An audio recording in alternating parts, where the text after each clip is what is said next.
This film is about the scientists and government agencies who have, throughout the ages, kept a very big secret from mankind. For the first time on film, we expose the cosmic conspiracy against mankind, the conspiracy of silence led by NASA, which keeps us all living in ignorance of the greatest revelation in human history, that we, mankind, are not alone in the universe, that within our own galaxy, thousands of life forms exist, which, like us, have the ability to build and fly craft which can travel from one planet to the other.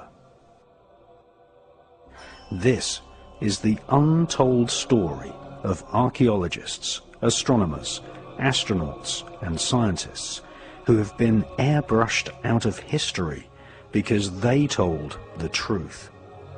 The truth is that planet Earth has been invaded by aliens many times in the past. Rock art preserved from thousands of years ago clearly show aliens interacting with humans and animals.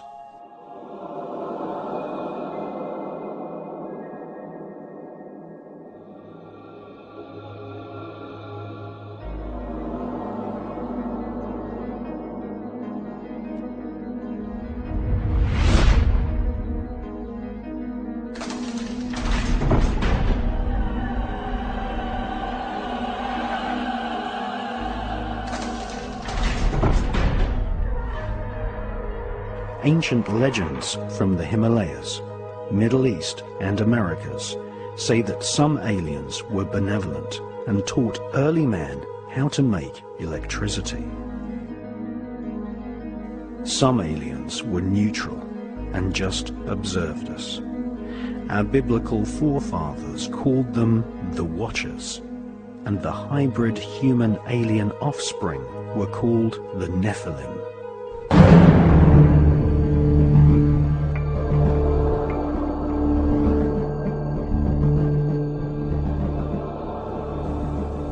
The Nephilim shall be called evil spirits when they come to live on earth. Evil spirits shall exude from their flesh,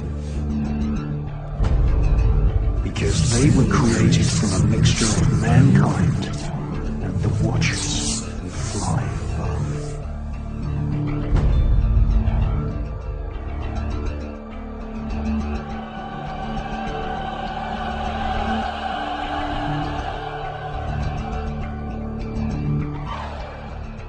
Himalayan legends tell of flying craft which exterminated whole regions of planet Earth using atomic weapons. Hostile aliens have invaded Earth many times, causing human civilization to crumble into dust, only to be rebuilt over thousands of years. We are not alone. We have never been alone.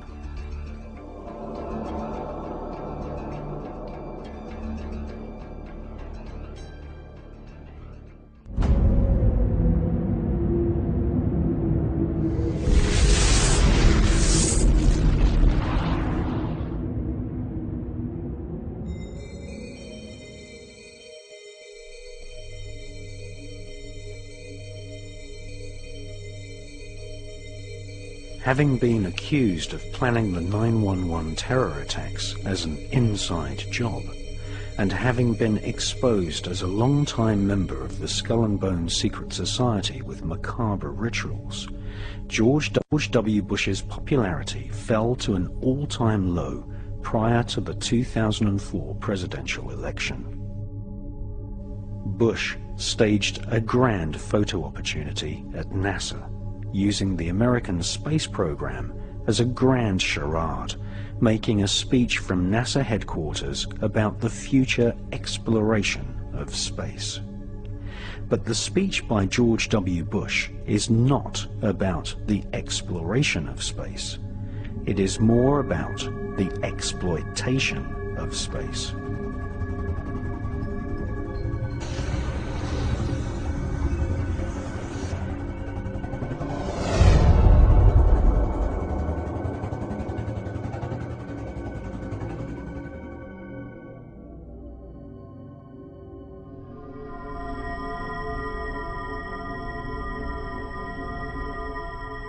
the US government has weaponized space.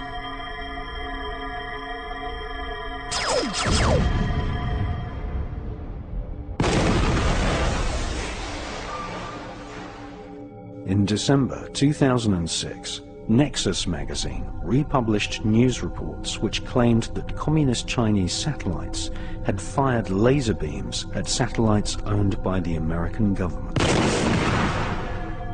Star Wars are happening right now.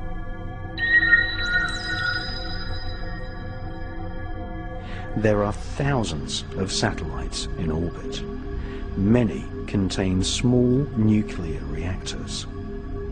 When one of these nuclear-powered satellites falls back to Earth, it is like a silent H-bomb, depositing radioactive dust into the atmosphere.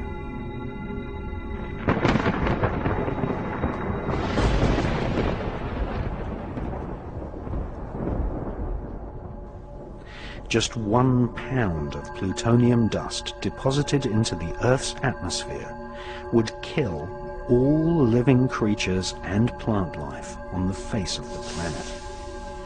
The US government presently has nearly 50 pounds of plutonium orbiting planet Earth in a range of military satellites.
Shortly before his death, retired Pentagon officer Colonel Philip Corso wrote a book called The Day After Roswell. In this astounding book, he claimed that the Star Wars weapon system was placed in orbit to repel alien invaders. For more than 50 years, the war against UFOs has continued as we try to defend ourselves against intrusion. The Hughes hunter-killer satellites of the 1970s were our first steps in deploying a planetary defense system that held any threat to be aliens.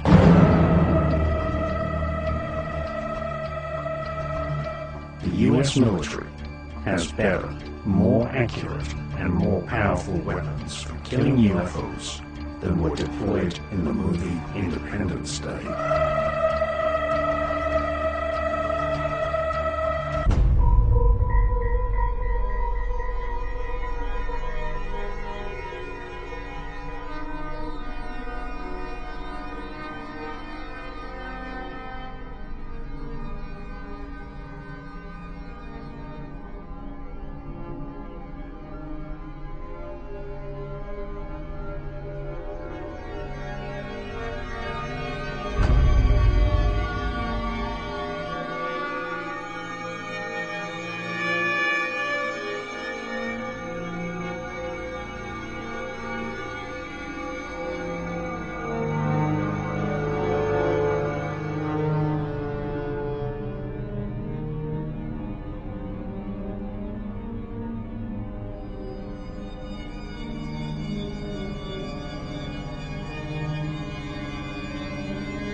Before he became president, Jimmy Carter made an official UFO report, saying that he had personally witnessed a UFO the size of the moon.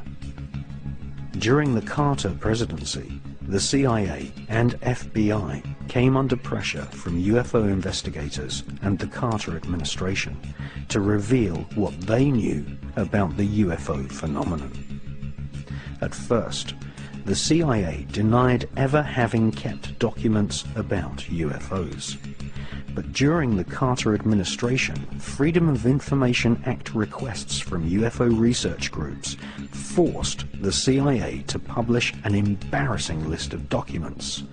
Thousands of pages of investigations into the UFO phenomenon were finally made available to the public. At the same time, the FBI were forced to admit that not only had they kept UFO reports on file, but they had actively tapped the phones and secretly searched the homes of people who claimed they had been abducted by aliens.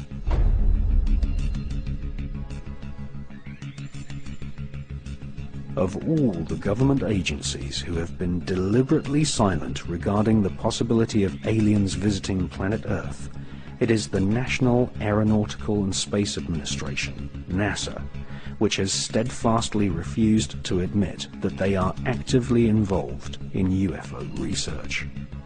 However, we now know that NASA are actively involved in UFO research. More than 20 space shuttle missions have returned from space with video footage of unidentified flying objects.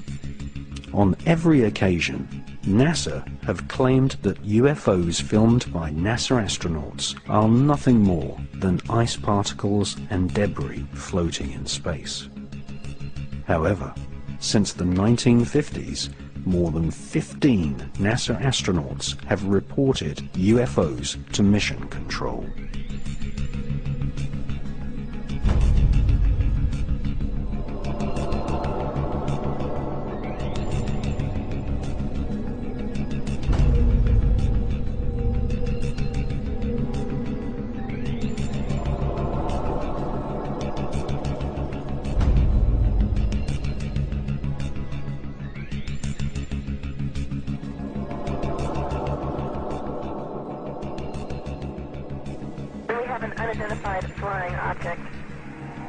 On March the 14th, 1989, amateur radio enthusiasts recorded a transmission on a secret NASA frequency from Space Shuttle pilot John Blah. Houston,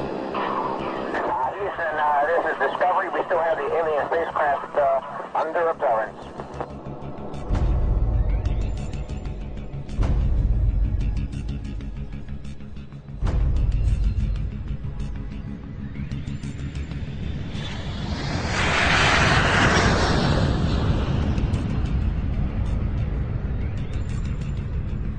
NASA have been caught red-handed on many occasions.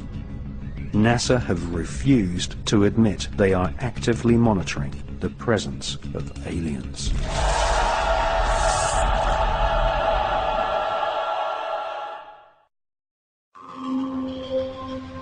Now, for the first time on film, we reveal documents from NASA archives which plainly show that NASA is most certainly involved in UFO and alien research. We prove, using actual NASA documents, that not only do NASA scientists believe that aliens are visiting planet Earth, but that NASA have funded studies to research UFOs on the Moon.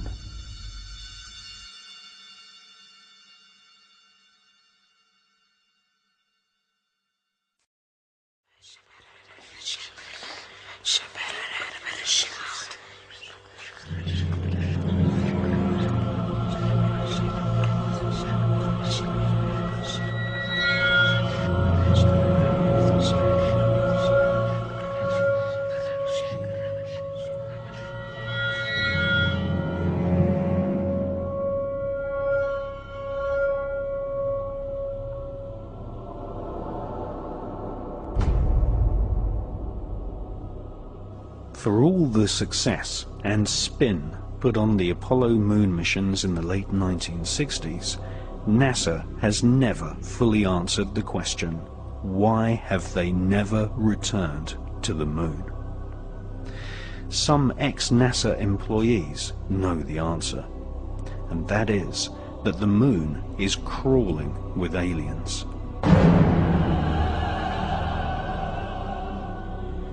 And that NASA astronauts confirmed this in the 1970s, leading many UFO researchers to conclude that NASA had been warned off ever returning to the lunar surface.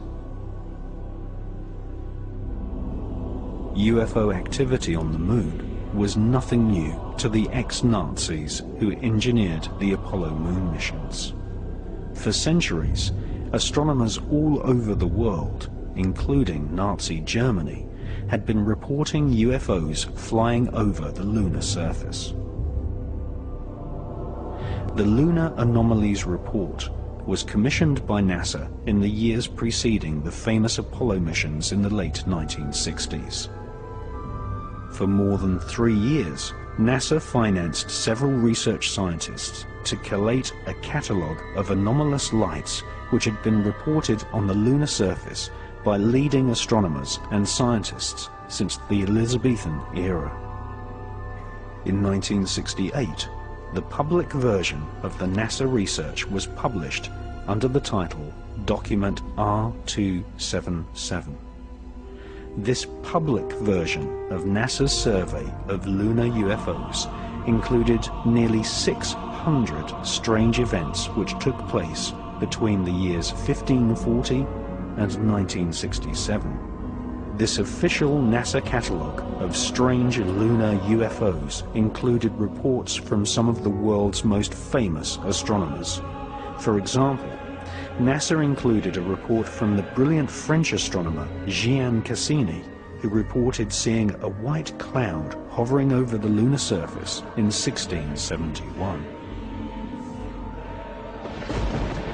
Another report suggested that the moon had an atmosphere when 2 astronomers reported lightning above the lunar surface on May the 18th, 1787. Just 1 month before, in the same year, 1787, the man who discovered Uranus, one of the pioneers of modern astronomy, Sir Frederick William Herschel, claimed to have observed several bright lights traversing across the lunar surface. Small luminous orbs of light, commonly referred to as luminosities, have been reported on more than 200 occasions. In February 1877, a streak of white light was observed for more than 1 hour. On April the 23rd, 1915, a beam of light was seen inside the Clavius crater. One of the UFO hotspots on the lunar surface is the Plato crater, where literally dozens of luminous orbs of light have been reported by astronomers. In addition to luminous UFOs on the lunar surface, NASA recorded the existence of mysterious shadows. In 1882, near the Aristotle area of the lunar surface, several dark shadows were seen. On September the 13th, 1959, astronomers were unable to photograph the lithosphere area of the lunar surface due to a large dark mass obscuring the terrain. And on September the 11th, 1967, Canadian astronomers reported a black cloud with violet edges floating across the Sea of Tranquility, the exact area chosen by NASA for the first Apollo moon landing in 1969.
Previous to the publication of the anomalous lunar report, in 1965, NASA launched Operation Moonblink, a project involving top observatories all over planet Earth. NASA's goal was to collect data on the large number of luminosities seen flying over the lunar surface. Operation Moonblink also investigated various large structures which had been photographed by unmanned NASA satellites.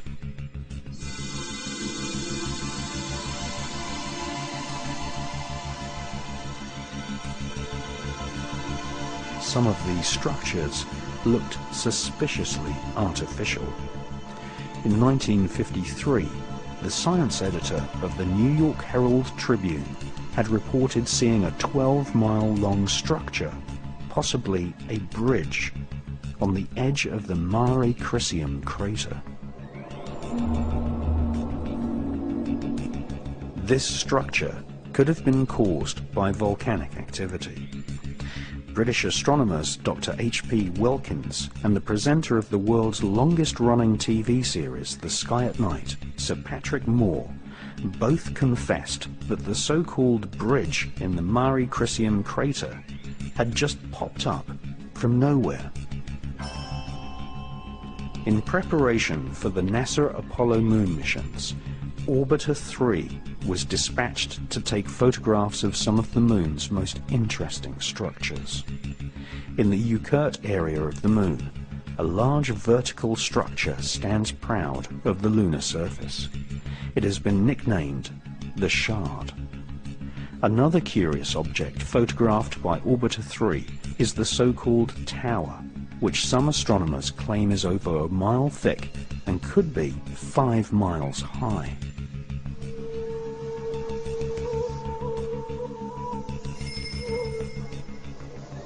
After looking carefully through hundreds of NASA photos returned to Earth by Orbiter 3 and its predecessor, Orbiter 2, American author George Leonard published a book called Somebody Else is on the Moon.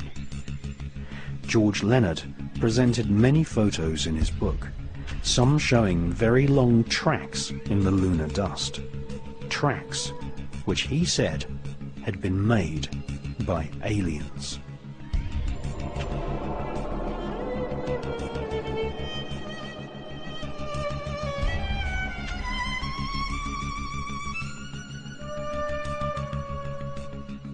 Sightings of UFOs flying across the lunar surface are still going on to this day.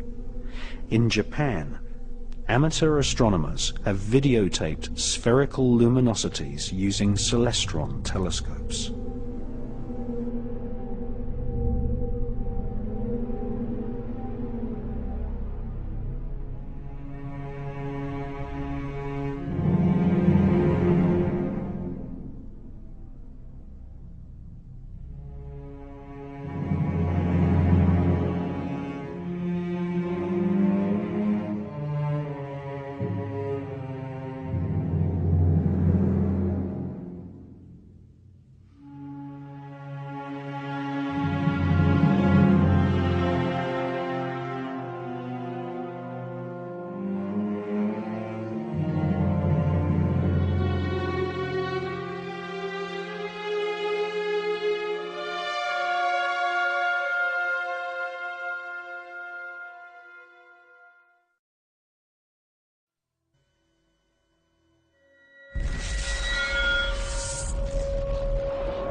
NASA's investment in studying UFOs on the Moon was money well spent.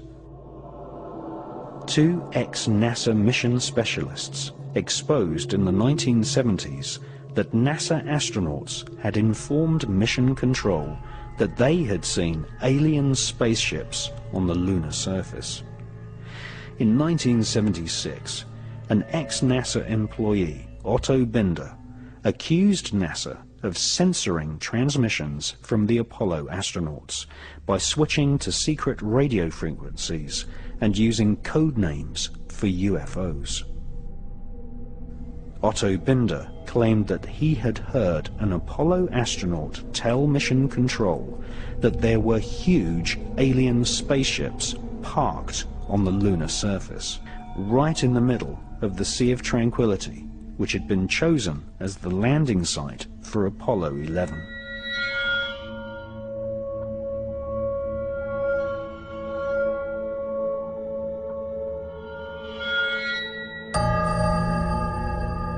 That's one small step for man, one giant leap for mankind.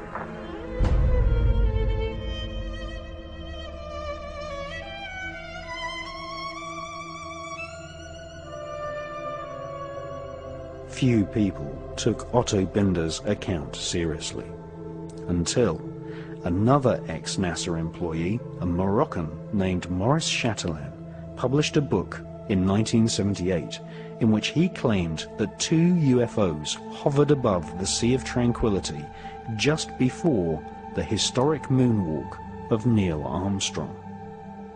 Maurice Chatelain was a NASA insider. He invented many of the radio and radar communication systems for the Apollo missions. He had 11 patents awarded for his inventions and had a high-level NASA security clearance, able to talk freely with senior NASA officials. In his book, he quoted radio transmissions between Apollo astronauts and Mission Control. According to Maurice Chatelain, the astronauts informed NASA that there were alien spacecraft lined up on the far side of a nearby crater, observing the historic moonwalk of Neil Armstrong. During his time working on the Apollo space program, Chatelain learnt that aliens not only exist, but that they have had a major role in shaping, and in some cases destroying, civilization. The title of Maurice Chatelain's book proves he was in no doubt that aliens had invaded planet Earth in the past.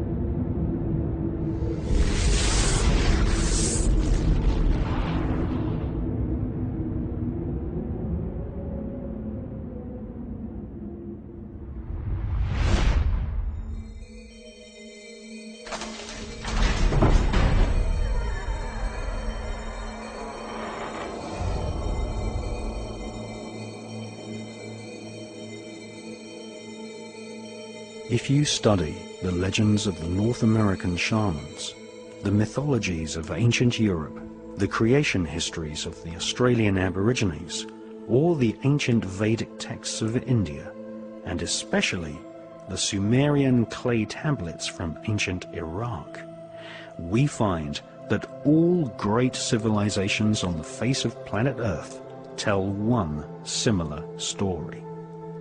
That is, in the distant past, people from the stars visited planet Earth and displayed fantastic technology. Sometimes they genetically engineered humans. Sometimes they directly interbred with humans. These so-called sky gods always visited in spectacular flying vehicles.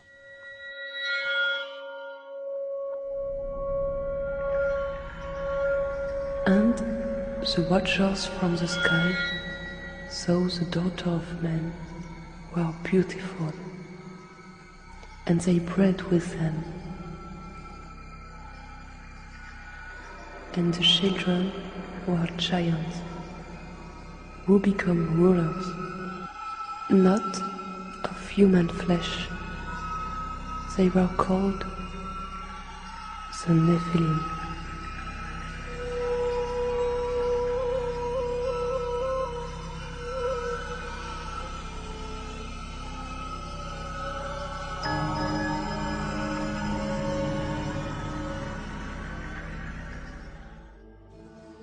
The most ancient written texts on planet Earth date from the Indus Valley and make up a corpus of works called the Vedas. The Bhagavad Gita is an ancient Hindu text which is at least 5,000 years old. This epic mythology inspired the character known as Darth Vader in the Star Wars movies. The Bhagavad Gita described many gods of the stars flying down to planet Earth in alien spacecraft called Vimanas. The ancient Vedas tell us that there are multiple inhabited planetary systems in the universe called Devas, which are ruled by a universal government of beings with superhuman powers and technology, including the power of telepathy and nuclear weapons powerful enough to destroy an entire planet.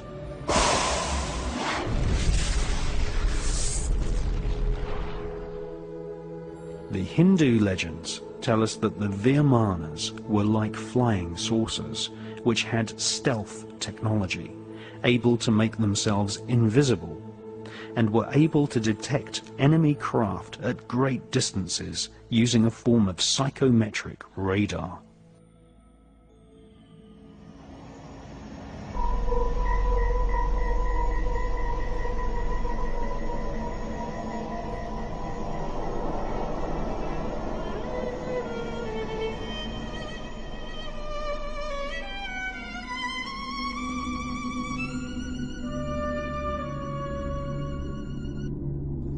The most ancient text of Central America is the Popol Vuh, written by the Mayans who charted the heavens and had astronomical calendars which predicted solar and lunar eclipses.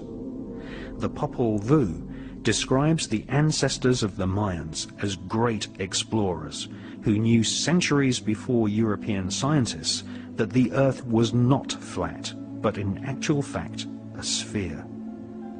The Popol Vuh mentions a great god-king called Quetzalcoatl, who is depicted as a flying serpent.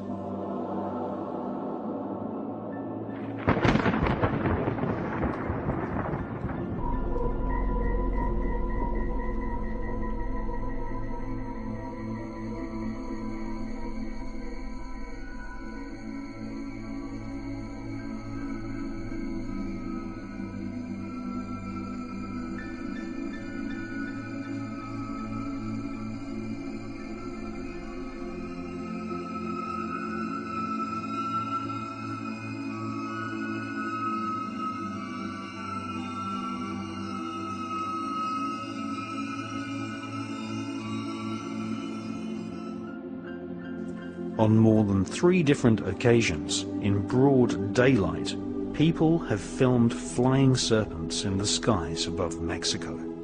The same phenomena has also been filmed in Scotland, and also from aboard the space shuttle by veteran astronaut Story Musgrave.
These flying serpents have often been seen surrounded by spherical UFOs, which are often metallic in appearance.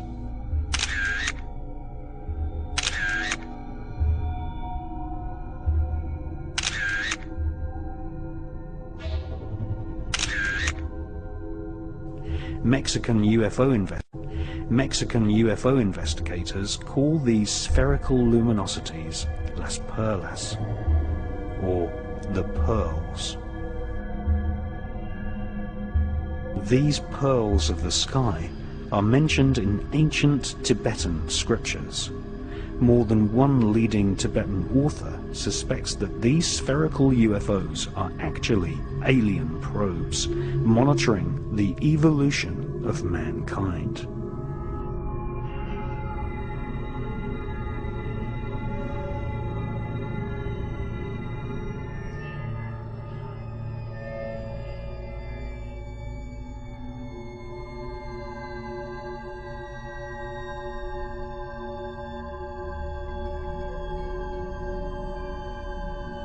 These small spherical UFOs, which are the most common type of UFO filmed in the skies worldwide, are described in the ancient Buddhist text known as the Cantua.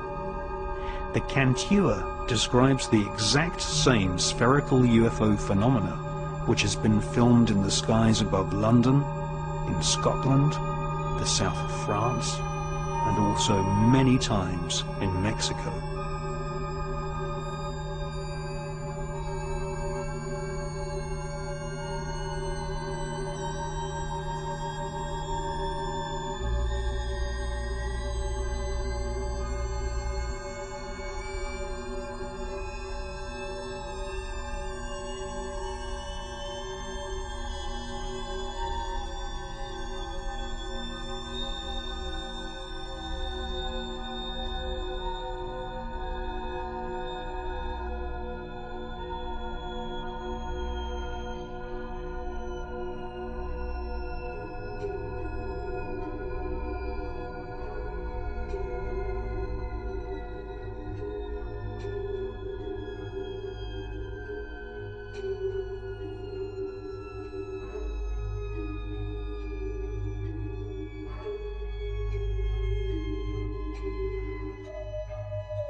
According to self-styled Tibetan mystic and British author Cyril Hoskin, Tibetan Lama Minya Donda told disciples that a group of Tibetan lamas had established communication with space gods who said that they were watching Earth in the same way as humans watch animals in a zoo.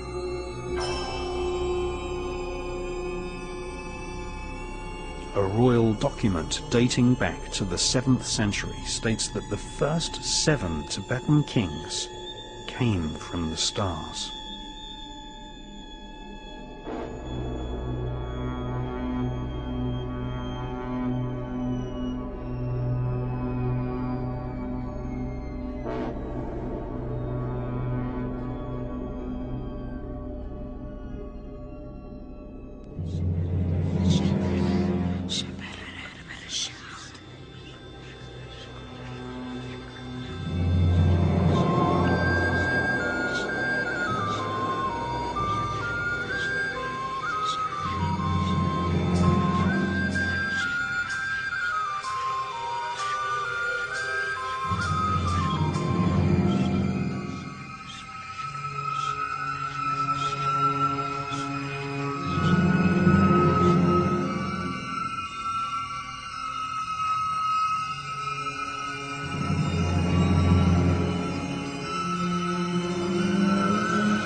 Medieval art is full of UFOs. Some are seen beaming lasers directly into the minds of people. Medieval artists associated the occupants of UFOs with the world of God. Jesus is pictured in many paintings where alien craft can clearly be seen hovering in the background. Medieval painters used their art as a way of giving people the message that UFOs exist and that aliens have been involved in controlling the destiny of mankind. There are even medieval paintings clearly showing satellites and other forms of technology.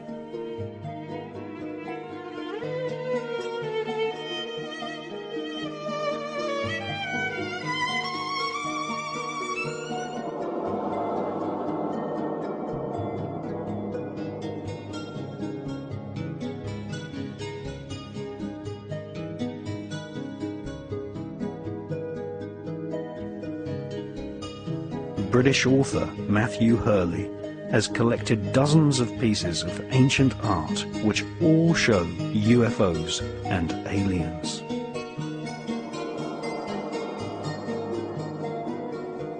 In addition to dozens of paintings, there are also hand-printed newsletters from the medieval era which report UFOs, luminous balls of light, and even an alien invasion in the Mediterranean. According to a medieval manuscript, in 1608, reptilian aliens landed on the shores of Genoa and Nice, causing panic and fear amongst the inhabitants. The manuscript is a news report entitled "Frightening Screaming and Signs from the Sea at Genoa." In the month of August 1608, couriers of celestial pestilence appeared, foretelling the tragic invasion to come. Romans made sacrifices to the gods on seeing them arrive. Horrible beings with arms covered in scales, with snakes wrapped around their arms, emerged from the sea, screeching and screaming. In the city of Nice, it rained blood. Carriages of fire were seen in the sky, being pulled by the frightening creatures. Some had the body of a man, some had bodies of women, and they had heads shaped like dragons.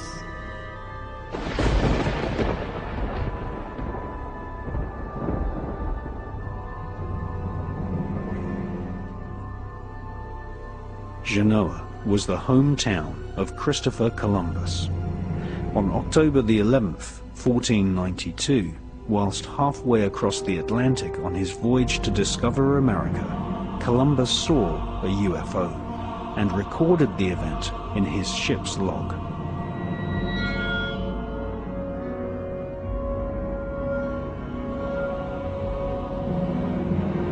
At the same time Columbus recorded a UFO hovering above the Atlantic Sea, the Aztec civilization of Central America carved figurines of men with reptilian bodies.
more than 60% of respondents to a 1997 CNN poll said they believe aliens have contacted humans. Approximately 50% said they think aliens have abducted humans. And 80% believe the government is hiding something about alien contact.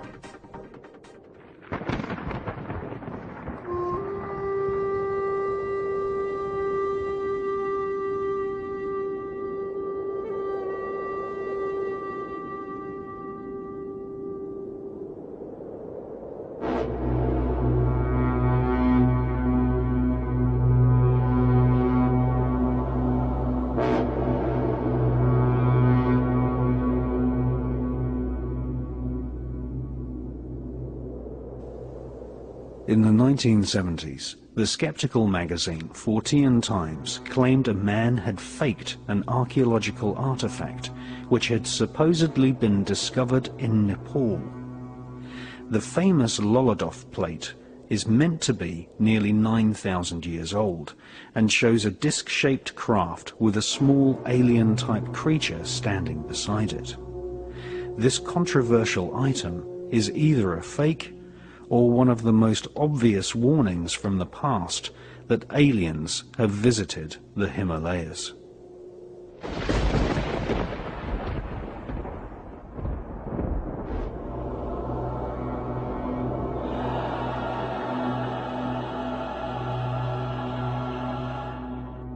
On the opposite border of Tibet stands the Bayan-Kara Ula mountain range, which separates Tibet from communist China.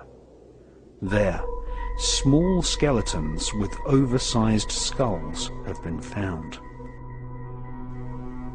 The tribes in the Bayan Mountains have a detailed mythology involving star beings crash-landing spaceships in the distant past.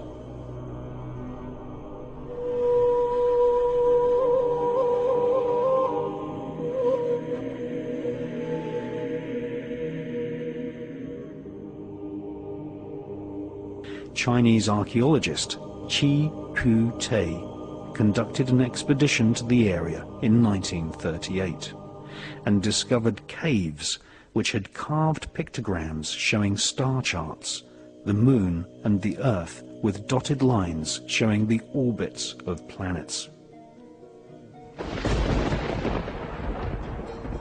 Jade figurines have been found in this area, which display a remarkable similarity to the grey aliens reported worldwide by millions of people.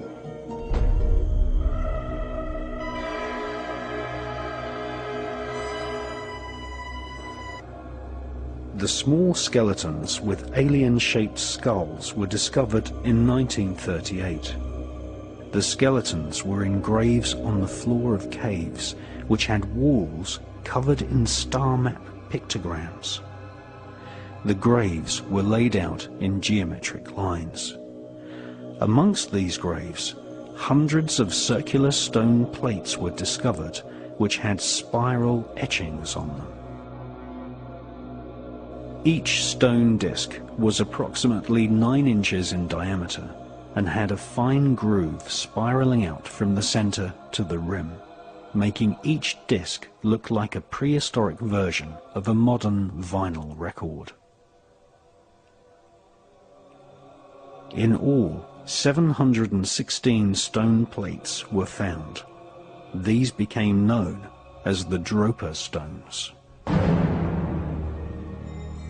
In 1962, Professor Sun Nui at the Academy for Prehistoric Research in Peking translated the engravings on the Dropa stones.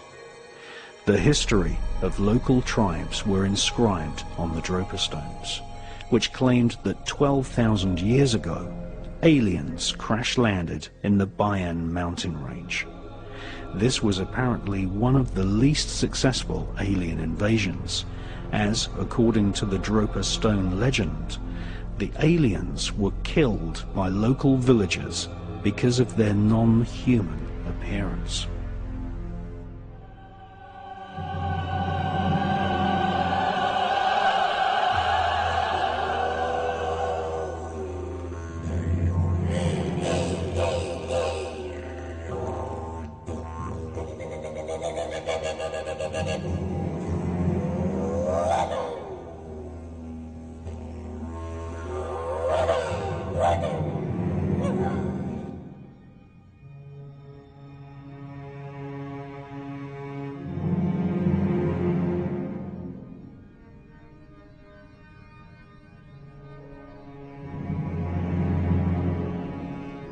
Ancient Aboriginal rock art shows many examples of alien-type beings which are known as Wanjinas.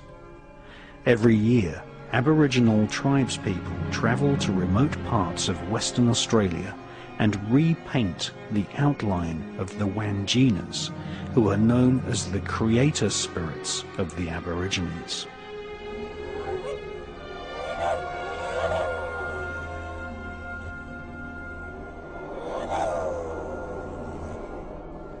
By repainting the figures, Aborigines are making sure the memory of these Wanjina creatures are never forgotten.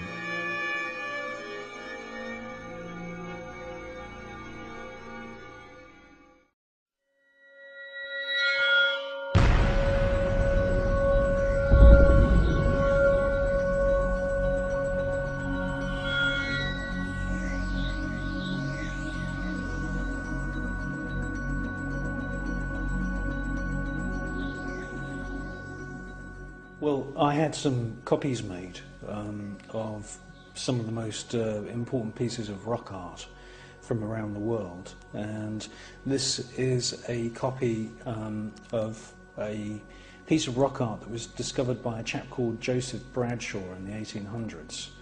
And the Bradshaw Foundation has done really excellent work in finding, collating and protecting a lot of the rock art in Western Australia.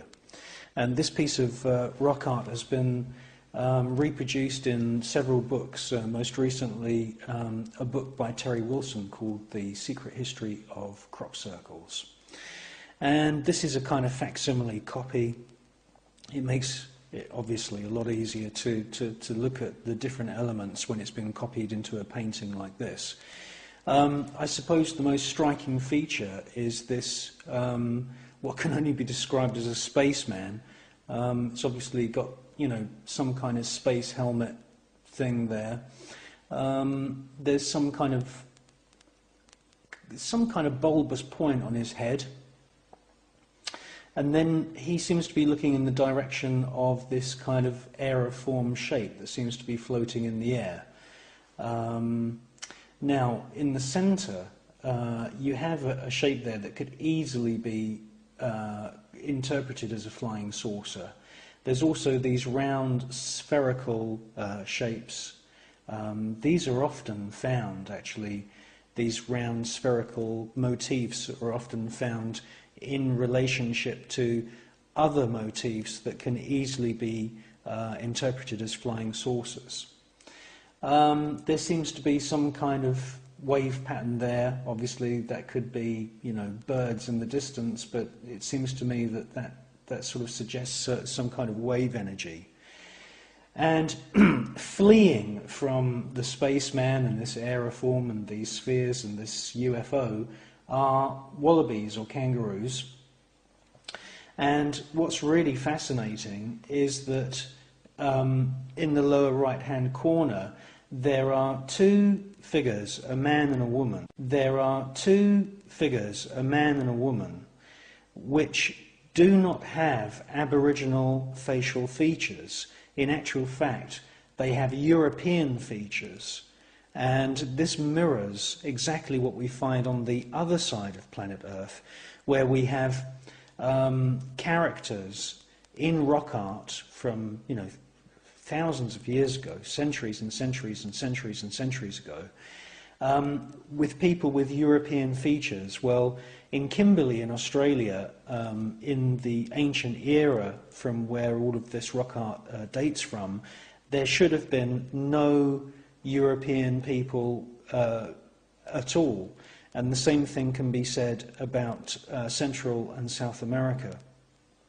In Central and South America, these beings which we find in the ancient art in that particular part of the planet are called the Viracocha. And they were beings who came from the stars and gave the peoples of Central and South America knowledge of mathematics and astronomy and other forms of knowledge. And here in Kimberley, in Western Australia, in an ancient era when there shouldn't have been any European people whatsoever, we again find this kind of theme of European-looking beings. And he has a beard. He has a kind of punky kind of Sex Pistols, Johnny Rotten haircut. The woman has a very strange hair design that looks like some kind of medieval jester's hat, which is very strange. And the look on their faces is that of awe and terror. They're even sort of holding up their hands, either in veneration of this spaceman or in horror of the spaceman. Now, what's really fascinating is that on the ground, below the flying saucer and the spheres, you have a spiral pattern which is quite reminiscent of the spiral groove workings which we find in Ireland and Scotland on lots of the monoliths there. But this spiral pattern seems to be drawn in a kind of perspective way, and I think it suggests that there is a crop circle there. And of course we know that there are many, many pieces of footage of small balls of light actually creating crop circles. And this may be one of the most important pieces of evidence in the whole area of crop circle research. Now, another really very, very interesting point that I find is that the entire scene is encircled by a serpent, by a snake. This is the head of the snake, and it goes all the way around, and his tail is almost being swallowed. Now, the snake, you know, in a lot of books, I collect a hell of a lot of books. Mostly the snake is considered as a symbol of wisdom in the ancient era. And, you know, I thought, well, when I first came across this notion years ago, I thought, well, that's, you know, quite interesting. But, you know, when I look at snakes, and I live in a hot area where there are snakes, they don't particularly strike me as being really, really super intelligent animals. Certainly they have a vindictive kind of survival quality of intelligence, but they don't strike me as being like dolphins, which, you know, when you swim with dolphins, you can really, really tell that they're very, very, very intelligent creatures. And so I did some reading and research into how this notion of the snake representing wisdom and knowledge in the ancient world came about.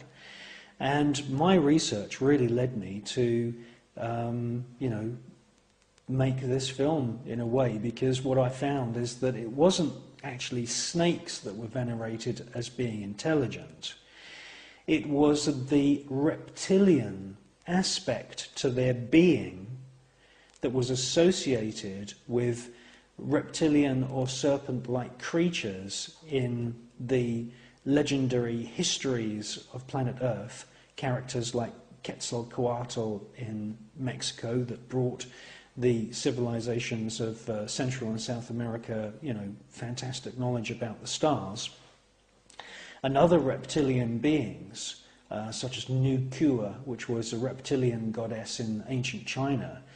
It was this notion that these reptilian beings that came from the stars, full of knowledge, genetics and science, which then was oversimplified and throughout history came down to the point where the snake represents wisdom of the ancient world.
depiction of people with European facial features in ancient Aboriginal art is mirrored on the opposite side of planet Earth in Peru. Again, we see depictions of bearded European people at a time and a place where no such Europeans should have existed.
Nazca in Peru is one of the largest archaeological sites in the world. Thousands of earthworks have been etched into the rock of the Nazca Desert. The summits of entire mountains have been scraped away to make space for parallel lines and giant pictograms of creatures which can only be seen from the air. Skeletons with elongated skulls, like a grey alien, have been found near Nazca. World-famous author Eric von Daniken has made a detailed study of the Nazca area. He has visited local people who have private collections of stone figurines which show detailed depictions of heart surgery and European-type men using what appear to be telescopes.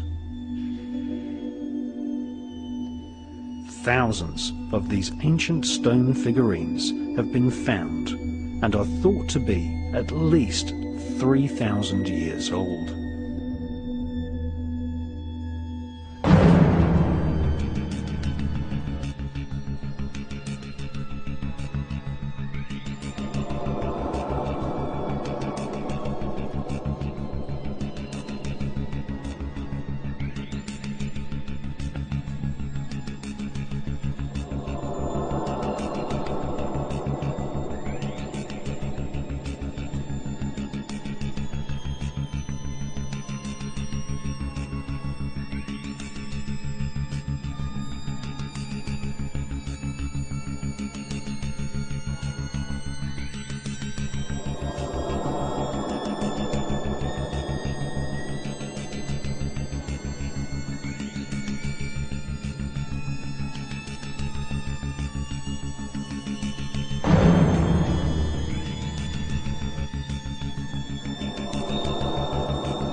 Time and time again, people who have been abducted by aliens claim that they received telepathic messages from these beings. Many people claim that the Greys are a telepathic species who do not speak, but prefer to transfer thoughts containing colors and symbols with the power of their minds.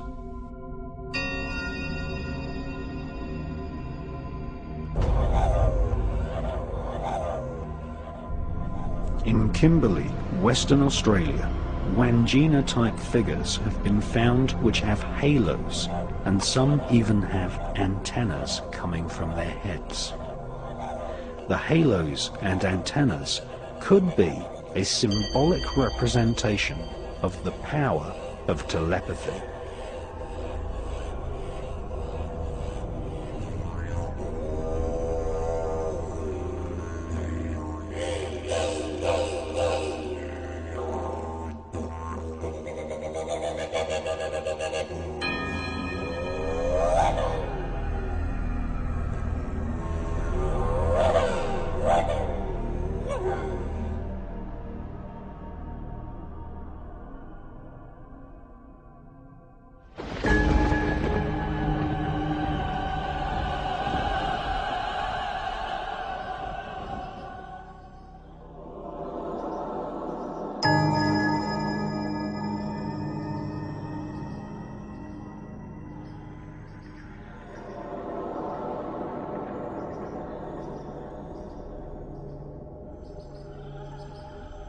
Again, mirrored on the far side of planet Earth, thousands of miles from Australia, we see the same type of alien creatures with antennas depicted on rock art.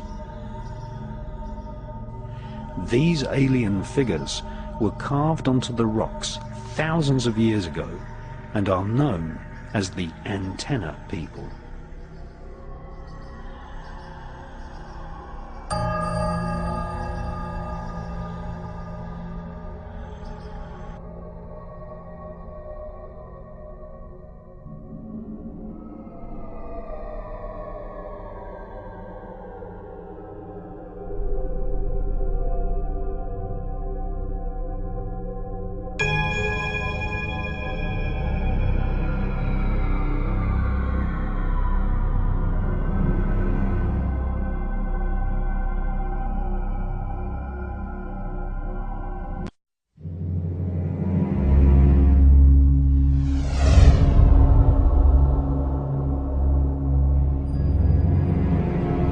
Hawati en tawi, tem jefa kau, ta pen em awef, mo f, ta f, sem f, benemenet f nebet, hayet nebet, henenet nebet, jedefuet f, awet f, haset, semawu em sanut.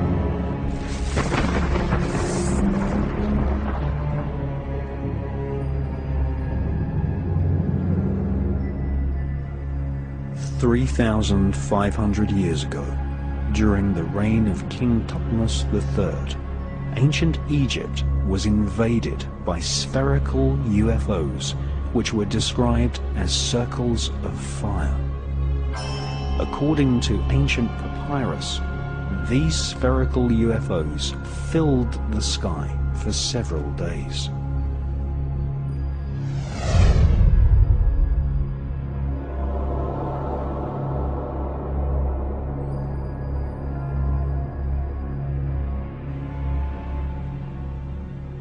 In his fascinating book, British author Matthew Deleuze shows photos of strange alien reptiles, some with the bodies of apes and heads of lizards. These can be found on the walls of the Temple of Hathor at Dendera in Egypt. Here we see reptilian humanoid creatures alongside pharaohs and bird-headed beings.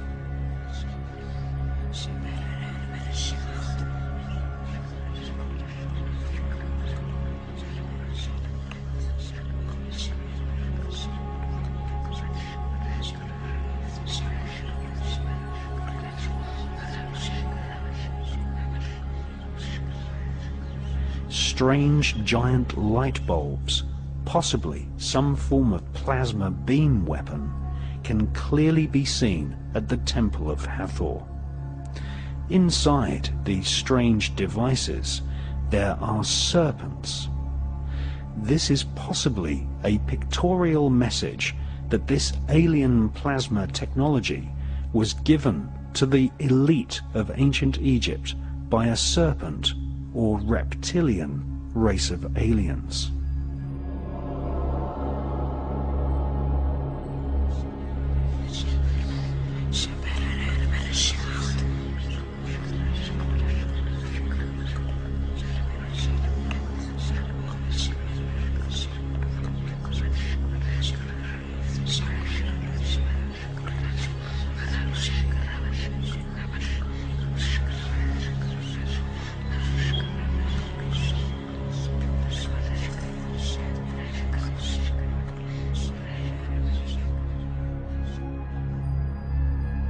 Like the Antikythera mechanism from ancient Greece and the Baghdad battery, this plasma technology was a closely guarded secret technology reserved for the use of the elite in ancient Egypt.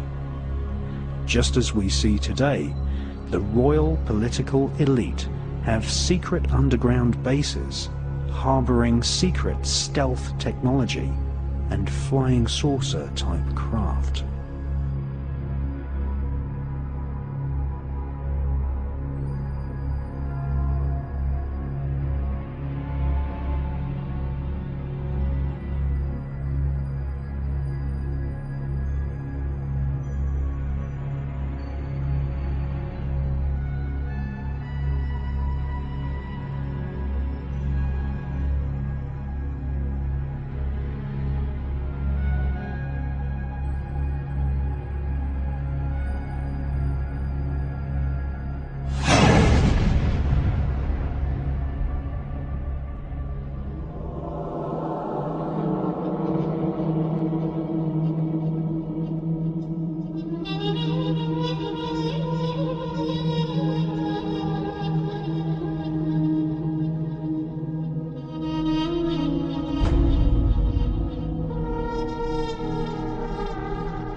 More ancient than the Mayan kingdoms of Central America, older than ancient Greece, and predating the pharaonic dynasties of Egypt, the Sumerian Empire was formed more than 6,000 years ago, stretching from the Indus Valley region in Pakistan to the capital called Uruk.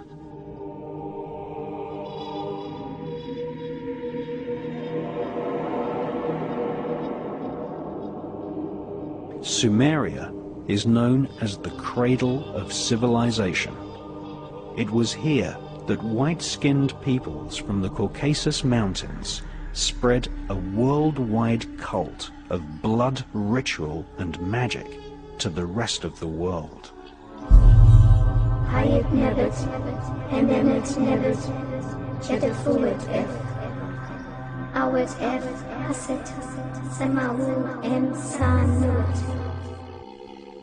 Two authors, Zechariah Sitchin and the British genius John Marco Allegro, who translated large parts of the Dead Sea Scrolls, studied ancient Sumerian clay tablets, which were discovered at Nineveh in the 1800s. These clay tablets told the history of the Sumerian Empire, an empire which was formed by invading aliens called the Anunnaki.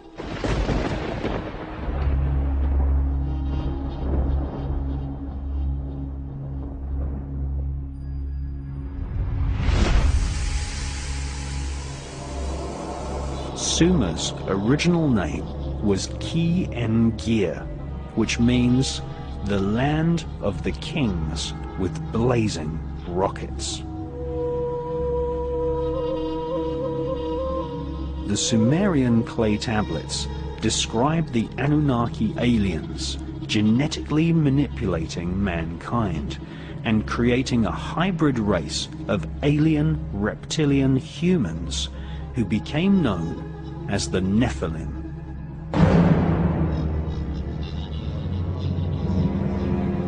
The Nephilim are also known as the Elohim in the Bible.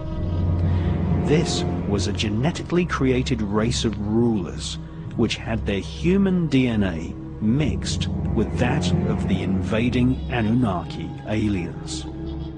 References to this race of alien hybrid rulers can be found in ancient texts from around the planet.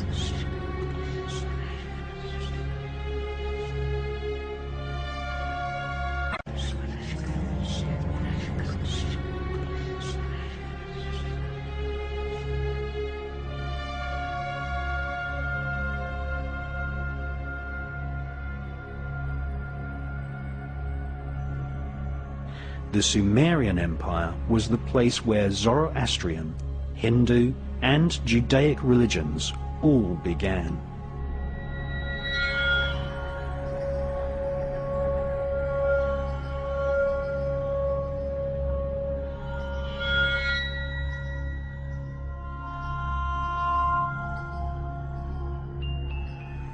The hybrid alien-human rulers became known as the Zazumin, Rephaim, and the Anakim.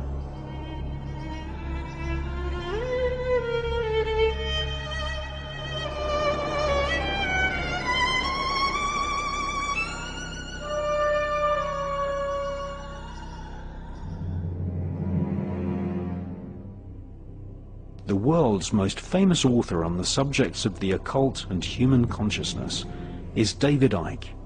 In his books, The Biggest Secret and Tales from the Time Loop, David Icke reports that blood sacrifice was an important part of ancient cultures in Babylon and also in Central America.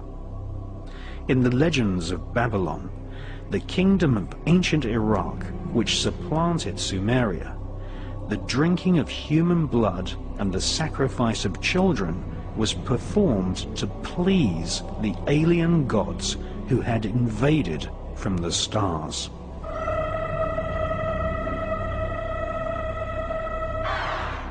The ancient ruling elite believed that drinking human blood allowed them to absorb human DNA from their ancestors.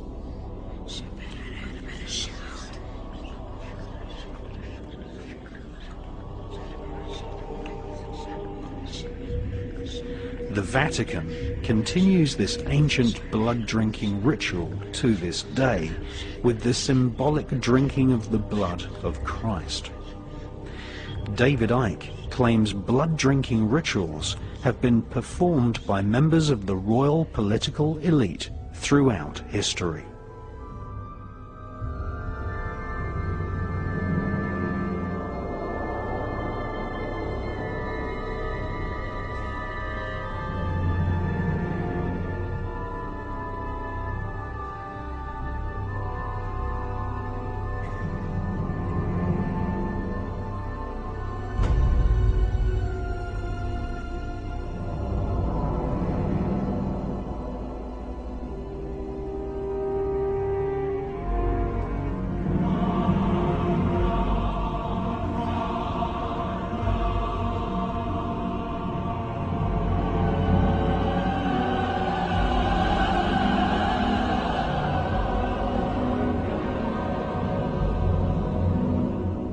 Professor John Mack of Harvard University made a detailed study of people who claimed they had been abducted by aliens.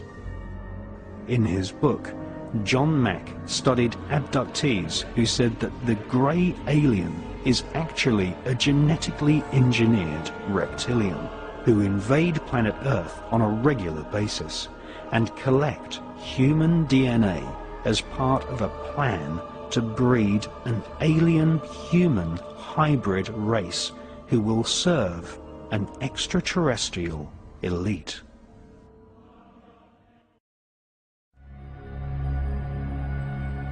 According to Colonel Philip J. Corso, back-engineered alien technology is a jealously guarded secret by the rulers of mankind.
The elite use the international network of secret societies to honor and control the government and military officials who work on secret projects for the elite. In fact, the oldest secret society known to mankind was formed in ancient Babylon and is called the Brotherhood of the Snake. The ruling elite of ancient Egypt fashioned their bodies so that they resembled aliens. All over ancient Egypt, serpents, snakes, and reptiles are associated with kingship and power over the human population.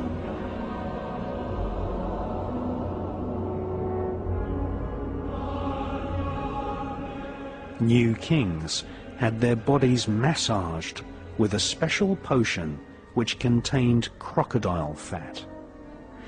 This was a worldwide cult of the crocodile, a reptilian species which has kept its original form since before dinosaurs walked on land. The crocodile is pictured alongside the Wangina creator spirits of Western Australia. Reptiles have always been associated with a race of hidden masters.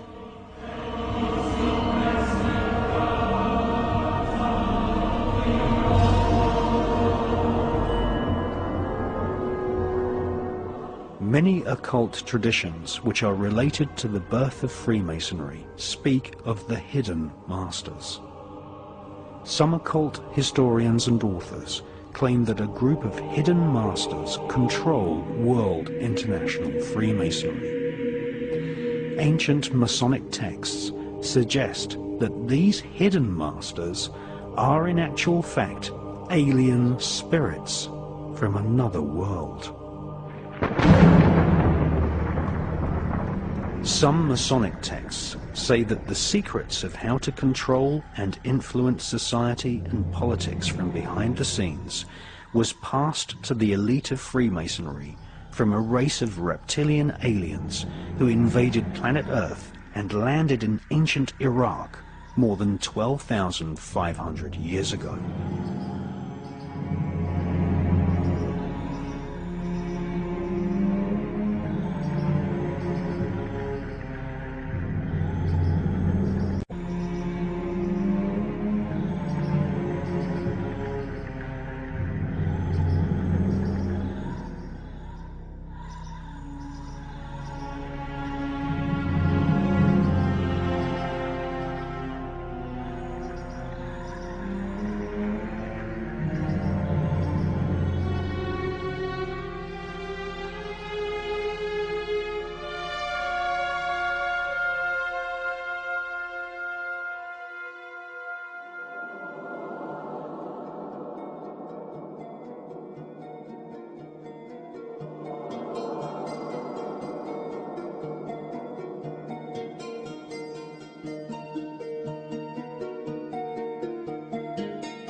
The archaeological record tells us that alien beings have invaded planet Earth many, many times.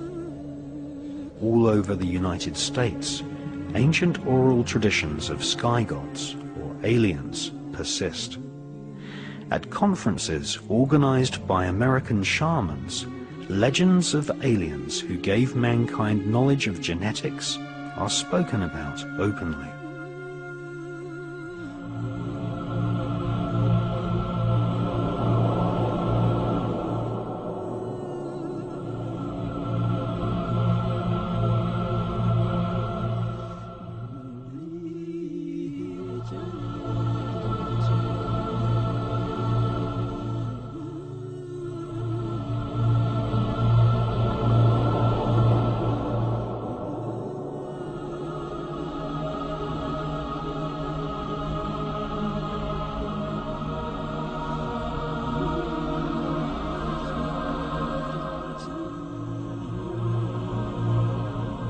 Shaman elders speak of beings from the stars called the Bacti, who invaded planet Earth before even dinosaurs existed. Right at the point when planet Earth was just forming. The Hopi shaman elders make little dolls which represent spirits of their elders and spirits of the Earth. They also make dolls which represent the spirits of the star gods. These dolls are called kachinas.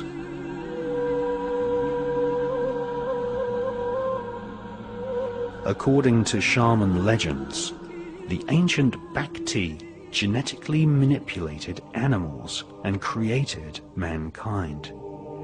The Bacti aliens told early man that they were here to control the development of civilization, and that there were many other aliens who wanted to invade planet Earth.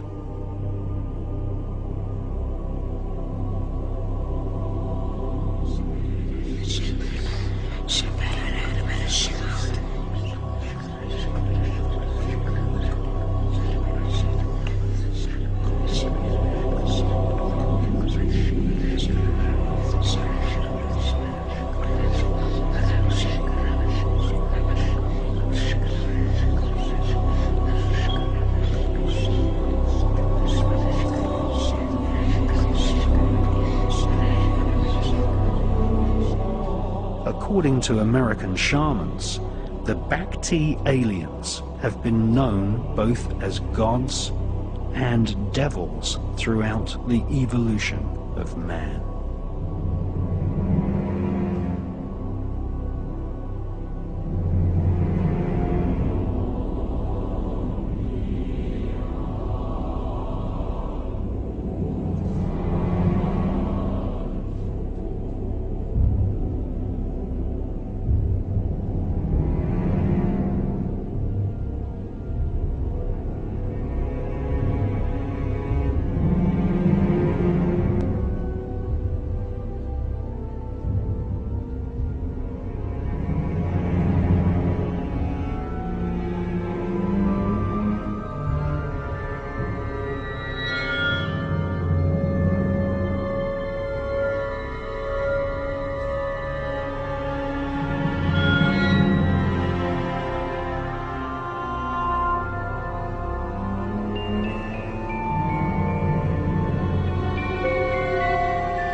Shamans teach that the Bacti are gods of the stars who have often destroyed evidence of man's real history in order to keep mankind ignorant and controllable.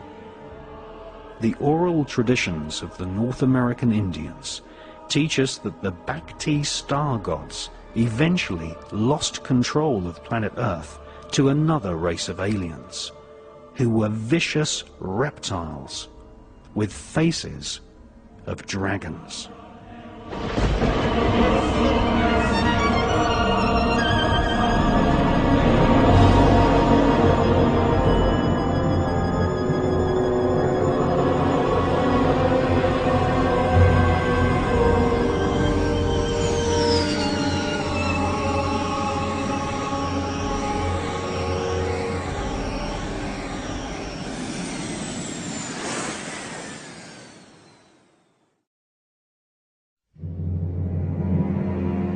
The Temple of Hathor at Dendera in Egypt is dedicated to a deity who had dominion over our Milky Way galaxy.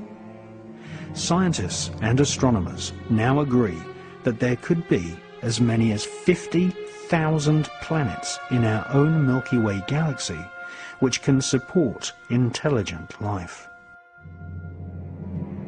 On the ceiling of the temple, giant carvings depict star constellations, and on the walls, reptilian humanoid aliens are standing beside technological devices.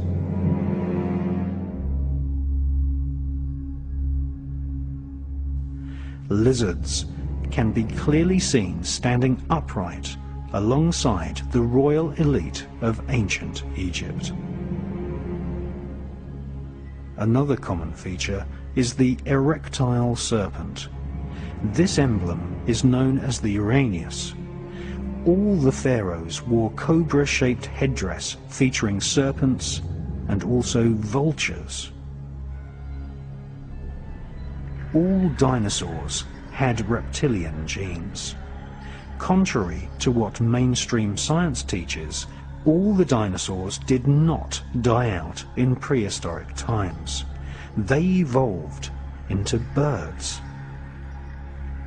Modern science has only just confirmed what the royal elite have known for thousands of years, that the reptilian genes of dinosaurs evolved into the various species of birds which we see to this day.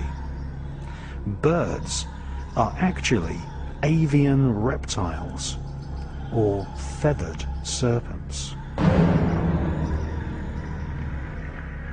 Birds share the same reptilian DNA as pterodactyls and biped raptor dinosaurs such as the Tyrannosaurus rex.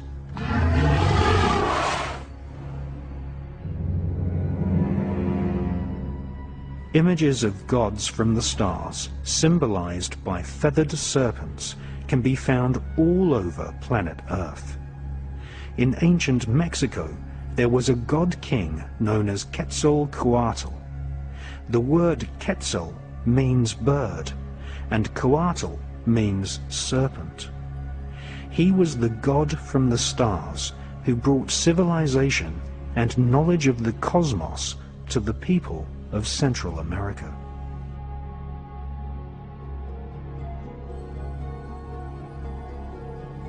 Ancient texts from Yucatan, known as the Chilam Balam, tell us that the first inhabitants of the region were called the Chanas people, which means people of the serpent. They were ruled by a king called Itzamna. The word Itzam means lizard, and he is depicted as being half human and half serpent, just like the reptilian figures seen on the walls of the Temple of Hathor in Egypt.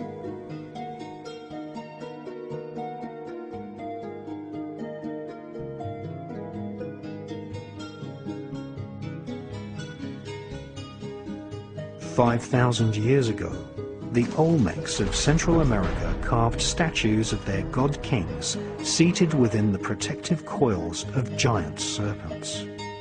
In these carvings, we see gods holding small buckets. identical to the situlas of ancient Sumeria.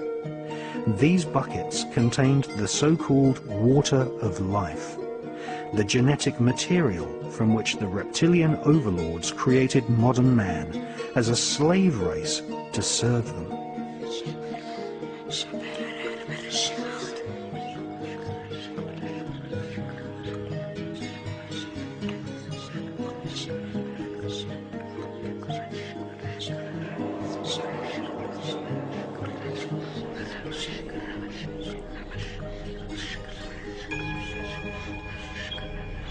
In North America, at Sago Canyon in Utah, we again see erectile serpents flanking star beings.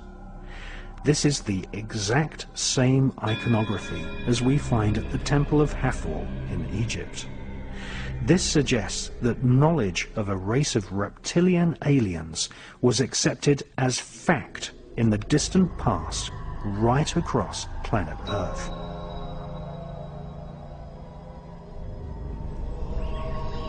Perhaps the most ancient of all Chinese texts is the mysterious Yi King, which describes how humans were genetically modified by a goddess known as Nu Kua.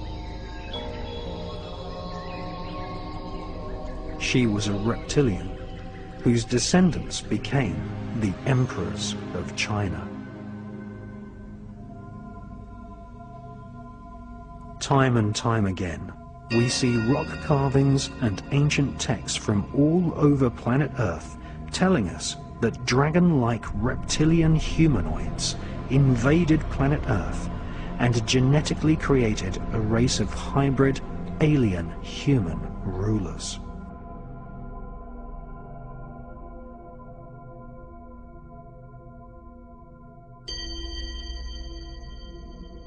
Many authors believe that the reptilian Anunnaki warriors of ancient Sumeria, who invaded the Caucasus Mountains, have secretly continued to control mankind via the worldwide network of secret societies which are loosely described as the Illuminati.